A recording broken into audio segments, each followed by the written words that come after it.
Yeah. We see dogs that are abandoned pretty often.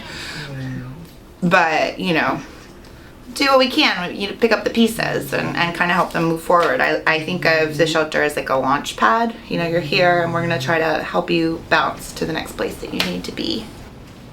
Arkansas nonprofit is dealing with a growing number of animal rescues due to people abandoning their pets. More and more people are giving up their animals. A troubling issue in the East Bay. Pleasanton is seeing a rise in abandoned pets.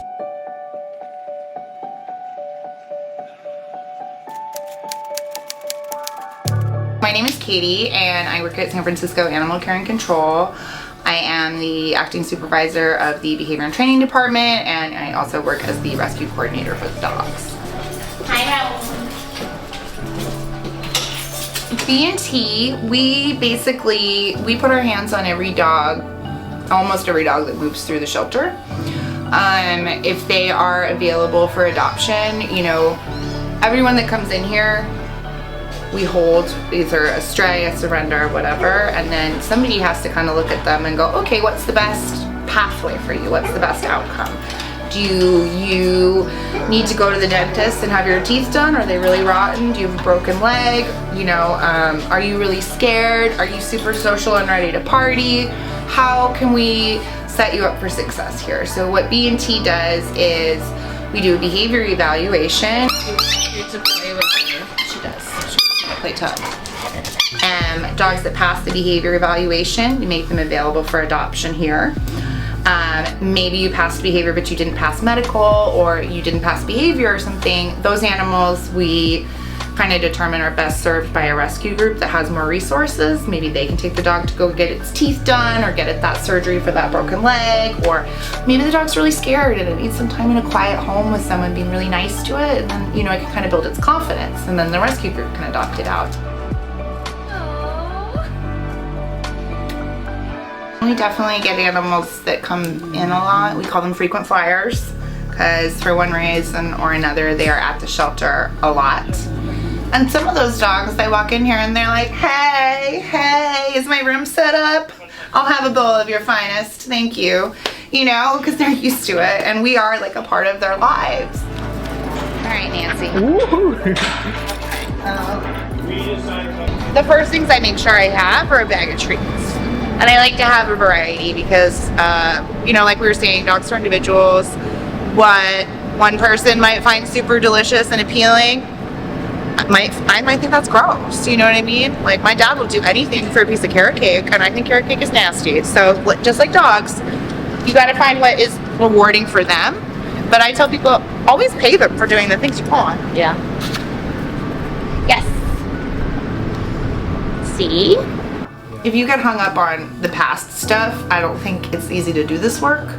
You get really sad and disappointed in humanity, and you're just like, well, f this, everyone is terrible and I can't do this. But if you're like, well, you're here now and we're just gonna move forward and try to get it right and make it better from here, I think there's a lot of hope in that. So we take in animals where we have the Safe Pets program. We have a protective custody program where if you're in the hospital, if you're incarcerated, if you're a victim of fire, domestic violence, well, you've been evicted, and you have no one to watch your pet, we'll watch your pet for you. I'm talking about the Safe Pets program that we offer here. We started in November of 1997, where we impounded 2 dogs in this program. And how it started was that we find that when there's a domestic violence situation, there's the abuser and there's the victim. And then there's also pets that are involved. And when pets are involved, the abuser will use the pets as a way to control their victim. And the victim won't leave their household, or the abuser, because the animal will be left behind. So we offer a hold, what we call a custody hold, 14 days, where we provide free boarding and vaccinations and care for their pets. After the 14 days, the victim comes back to pick up their pets.